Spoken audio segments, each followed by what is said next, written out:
Assalamualaikum warahmatullahi wabarakatuh. Bismillahirrahmanirrahim. Harapan dan doa saya semoga saudaraku semua selalu diberikan kesehatan, dilapangkan rezekinya, diampuni dosa-dosanya, dan dipanjangkan umurnya. Amin ya rabbal alamin. Allahumma shalli ala Muhammad wa ala ali sayyidina Muhammad. Sahabat beriman yang dirahmati Allah, azab merupakan bentuk balasan kesalahan yang pernah dilakukan oleh manusia. Kesalahan tersebut bisa berupa perbuatan atau ucapan yang tanpa disadari ternyata merupakan suatu dosa. Itulah alasan kenapa manusia diperintahkan untuk berhati-hati dalam bertindak dan selalu menjaga lisannya. Jika tidak, maka neraka menjadi tempat untuk menerima azab pedih atas kesalahan yang diperbuat selama hidup di dunia. Ternyata datangnya azab tidak harus menunggu manusia meninggal atau kiamat tiba. Ucapan ini, kata ulama, cepat mendatangkan azab karena besar nilai dosanya. Bahkan sebelum orang tersebut tidur malam, azab itu segera mendatanginya. Lalu apa ucapan tersebut? Sahabat beriman yang dirahmati Allah, ucapan yang mengundang azab dengan sangat cepat itu adalah bersumpah palsu atas nama Allah Subhanahu wa Ta'ala.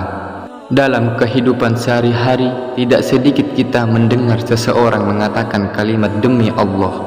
Biasanya ini diikuti dengan kata sumpah demi Allah. Memang tidak semua orang berbohong ketika membawa-bawa nama Allah ini. Namun tidak sedikit juga yang ternyata berbohong ketika mengucapkannya.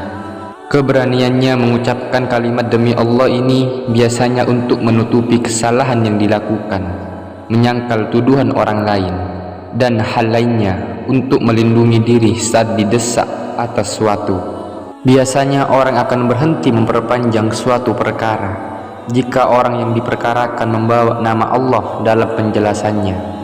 Contoh kecil dalam kehidupan sehari-hari, misalnya saat seseorang meminjam sesuatu namun tidak mengembalikannya. Suatu hari pemilik menanyakan kepada peminjam terkait barang tersebut. Lalu si peminjam mengatakan sudah mengembalikannya walaupun sebenarnya belum. Kemudian untuk meyakinkan pemilik jika ia sudah mengembalikan barang tersebut, maka dia bersumpah atas nama Allah Subhanahu wa Ta'ala. Serius, aku sudah mengembalikan bulan kemarin. Mungkin kamu lupa. Sumpah demi Allah, aku sudah balikin barangnya. Di antara kita pasti sering mendengar hal yang demikian, bukan? Ketahuilah jika ternyata ucapan itu bohong, maka Allah Subhanahu wa Ta'ala akan segera mendatangkan azabnya. Bahkan sebelum sampai orang tersebut tidur malam, Allah sudah kirimkan bala tentaranya untuk mengazab orang tersebut. Rasulullah Shallallahu Alaihi Wasallam bersabda, maukah aku kabarkan kepada kamu sebesar-besarnya dosa besar? Beliau mengucapkannya sebanyak 3 kali. Mereka para sahabat menjawab, ya wahai Rasulullah. Beliau bersabda, menyekutukan Allah atau syirik dan durhaka kepada orang tua. Beliau duduk sebelumnya, beliau bersandar, lalu beliau bersabda, ingat juga perkataan palsu. Perawi berkata, beliau selalu mengulangi ucapannya hingga kami berharap beliau diam. Hadis riwayat Bukhari dan Muslim. Orang yang berdusta atas nama Allah Subhanahu wa Ta'ala adalah orang yang paling zalim. Allah Subhanahu wa Ta'ala berfirman, dan siapakah yang lebih zalim atau aniayah daripada orang yang membuat-buat suatu kedustaan terhadap Allah atau mendustakan ayat-ayatnya. Sesungguhnya orang-orang yang aniayah itu tidak mendapat keberuntungan.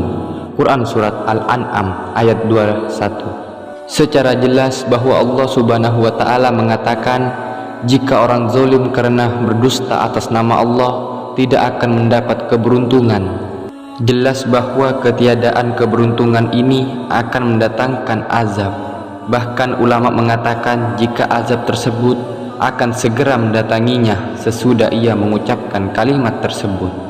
Semoga dengan mengetahui semua ini kita semakin berhati-hati agar tidak terjebak dalam perbuatan berdusta atas nama Allah, sehingga akan mendapatkan kebinasaan Amin ya rabbal alamin.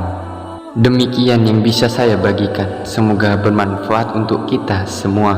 Amin ya rabbal alamin. Jazakumullah khairan. Wassalamualaikum warahmatullahi wabarakatuh.